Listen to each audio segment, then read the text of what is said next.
Yan, ang magandang hapon po sa inyong lahat at happy weekend. Ang pakiusap ko lamang po sa inyo ay kung sino po yung nakaupong presidente ngayon ay suportahan na lang po natin.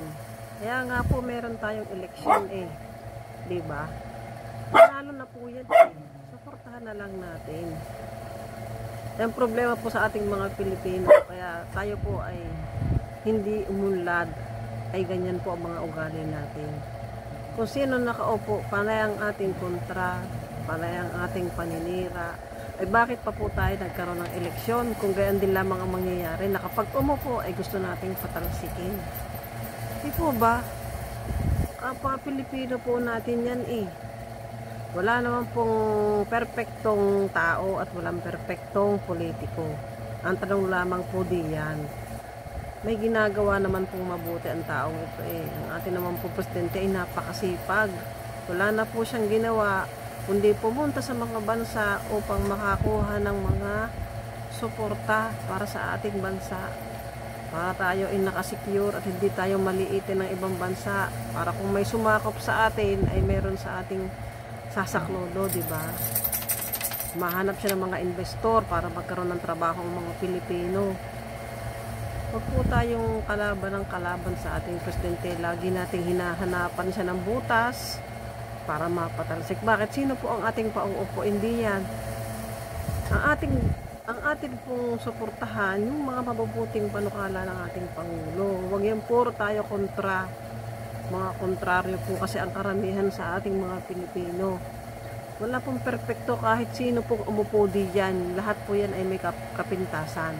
Ang atin lang pong sinasabi diyan ay yung performance, doon lang po magkakatalo. Meron nga po tayong mga nakaupo na sobrang sasama nila, ang dami nilang record Wala po tayong makikitang taong napakalinis, na walang kamalian, na lahat ng kabutihay nasa kanya. Sadyang ganun po yun. Suportahan natin ang ating Pangulo na nakaupo ngayon dahil siya po ay hirap na hirap kung paano paauunlarin ang ating bansa, kung paano patataasin ang ating ekonomiya. Kayong mga Pilipino na kayo ay puro kontra, abay, ano kang hinahanap ninyo sa buhay? Anong klaseng Pangulo hanap nyo sa to? Yung walang kasalanan, yung perfecto, wala kayong makikitang gayaan. At kahit kayo na mismong namumula o naninira sa ating Pangulo ay hindi nyo rin masasabi kung ano kayo. Baka nga mas mabigat pa yung kapintasan ninyo Huwag tayong ganun. Masyado tayong kontraryo. Lagi nating pinangungunahan ang taong bayan.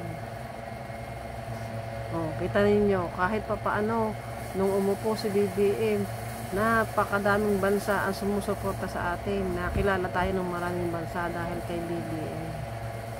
At umaakyat na ang ating ekonomiya ngayon. At kaya na nating ipaglaban ang West Philippine Sea sa malalaking bansa na gustong sumakop sa atin. Bakit? Maraming sumusuporta sa atin Bakit nung mga nakaraang mga administrasyon, nangyari ba ang lahat ng yan? Di ba hindi? So mag-isip kayo, yan lang mga kababayan ang masasabi ko sa inyo, yan lang ang mapapayo ko sa inyo. Iwasan rin nyo yung manira kayo ng manira, yung hanap kayo ng hanap na ibubutas. Kaya nga tayo nag-i-election para kung sinong manalo at sinong nakaupo diyan, wala tayong reklamo kasi inihalal yan ng taong bayan At yung mga naman nakatapos na sa termino, yung mga dating mga nakaalis na, ay tumigil na, manahimik na lang.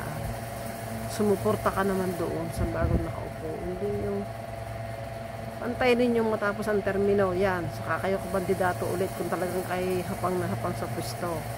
Ano po, yun lang po ang masasabi ko. Magandang hapon po at happy weekend po sa inyong lahat. Bye-bye.